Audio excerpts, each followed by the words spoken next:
friends, this is Jazz, finally bringing you another Pokemon Crimson Fury overview. It is Chapter 10, Contestant Goals, and I apologize for the lack of videos just to start with. Again, I'm trying to get them done when I'm in a really good mood, and for I can show my enthusiasm for them. So, we'll just say we start this chapter with Julia finally finishing everything and trying to read James Kinston's biography, which she doesn't get very much done because Michael comes back being stampeded, surrounded by his Pokemon, which is hilarious. They love him so much that they all come running to him when they see him. But they pretty much discuss how they want to settle down, but Julia honestly thinks that it will never happen with Michael, with everything going on. Like, Michael wants to once things get better, but he has a good feeling about the Pokemon League this year because they stopped the Syndicate, so they thought, well, let's put it this way, they think they stopped the Syndicate and that they could just focus on the League, and with Ryan and Matthew being in the competition, he has a good feeling that he's going to be beaten, right, and there's going to be a new champion, but he's also training Chris and Cameron to somehow take his place when the time comes. Julia, again, isn't as enthusiastic, well, not enthusiastic, she'd love that to happen, but she kind of just knows things are usually how they are, and she doesn't think that that will ever happen, in a way. I did forget to mention, though, that she was reminiscing on with James when she was reading the biography with James Kinston and how his life ended so suddenly after stopping in Belvazar. And, like, she had mixed feelings. Like, it's kind of hard to explain them a little bit. But that part of the story was relatively short compared to the rest of it. So we come back to Matthew, Ryan, and Addison finally leaving Craft, the forest to get to Craft Terrace. They stop at a Pokemon Center, which is very unpopulated at the moment, to the point where the nurse and the shopkeeper, whatever, weren't even really paying attention because they didn't expect anyone in there, because usually during the league seasons the trainers prefer to just go to one of the gym areas to challenge the gym leader and get a head start.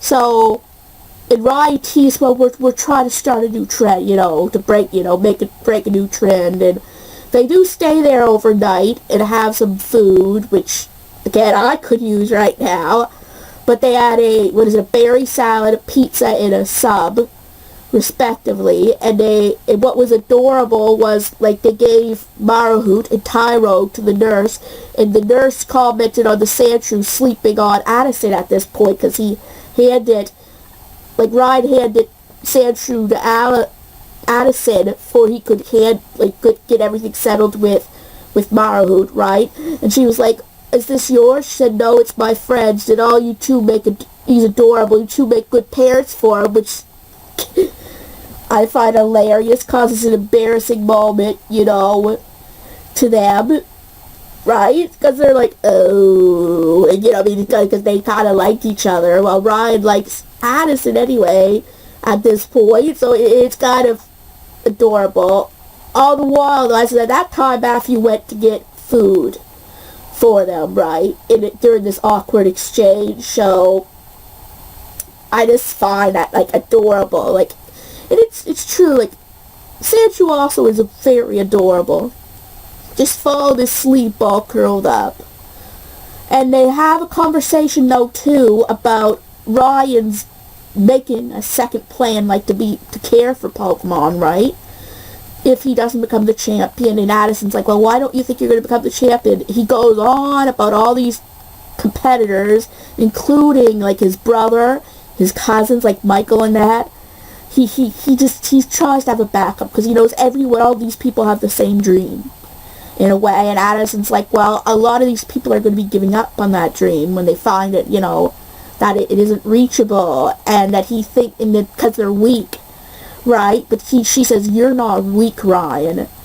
And then in the same vein, Addison is concerned about her contest in a way because they have Piper, who is Julia's sister, and she was reigning contest queen for 5 years, and also the fact that her mother, Addison's mother, was a contest queen, and usually the curse that the daughter will never outshine the mother, right? Because Michael's mother was a contest queen, but her daughter Tori, the gym leader of that, place, never reached that goal, right? So surpassed, her mother. So Addison's worried that the same thing's going to happen to her, and Ryan's like, we have the same problems. He said, you're definitely going to be a star, and, giving her the confidence in a way, which again, that just shows how close they are.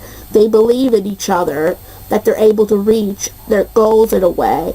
And we'll just say the next day, Matthew shows Ryan, 2 TMs for headbutt, right? And says he should give it to Sandrew, right? Because he has, because he has a hard head. And then Ryan is like, well, no, he's just a baby. He could barely walk on his own. I think I'll give this to Evie. It's his time to shine. And Matthew's like, you mean the one afraid of his own shadow? Ouch, just burned. He says, I think it's like Evie just needs to watch Maru battle a little bit more. I think he'll get the confidence, right? Although I did forget to mention that they do meet Tori, the gym leader, and the cousin of Matthew and Ryan, and she's saying she's going to stomp them, and helps Addison register when she finds out that they register there, and Matthew's the one who told her, and she's like, yes! And then Matthew's like, I'm just backtracking, and Matthew's like, 1 point for Matthew, which again sort of bothers Ryan, because they're sort of competing for Addison's affection in a way, because he offers to take her to get registered, and I do sort of, it's interesting having 2 brothers after the same girl in a way.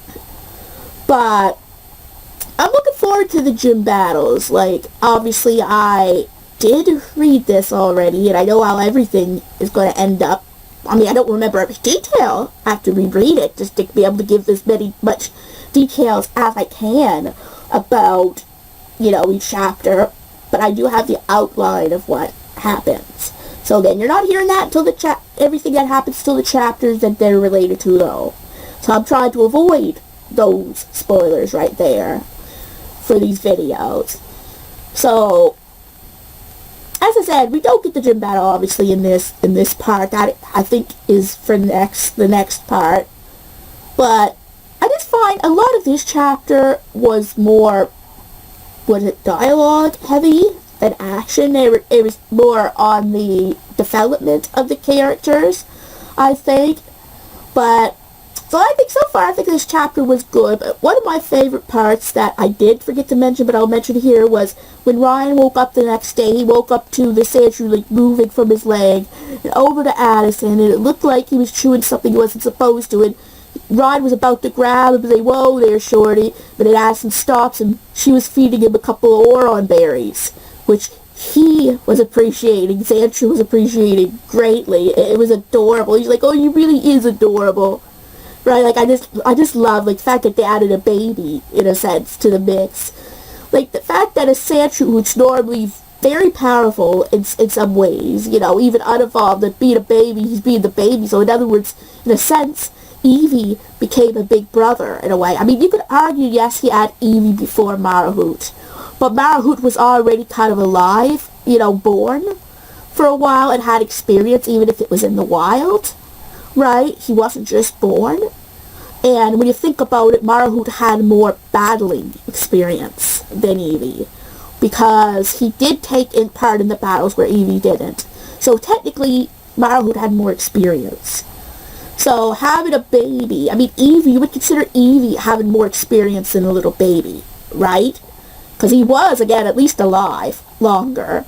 So Evie sort of becomes a big brother, and it showed at one point a few chapters ago, a chapter or so ago, he was a little interested, but then a little jealous, in a way, because he was cradling, like Ryan was cradling Sandshrew, right? Kind of the way he did for the first little while till Evie went on his bandana, so it's kind of adorable, though, seeing the baby being Evie, sort of being a little jealous. Like, it doesn't really show it too much, right? Like, he isn't, like, like Evie isn't, like, aggressive jealous, right? Like, he doesn't hate Sandshrew by any means, but he's curious, but he's still a little jealous in a way. But as I said, like, this was a great chapter. It was very low-key, no real,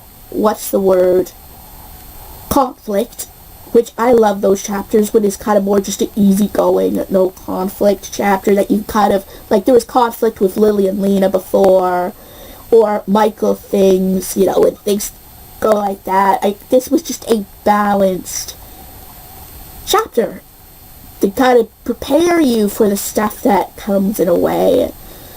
So I liked this chapter. Obviously, the other chapter so far was my favorite because it introduced Sandshrew, which again is one of my favorite Pokemon in this series. Well, let's put it this way. Easily one of my favorite Pokemon in this, not in the full Pokemon series, but at least in this Pokemon Crimson's Fury series.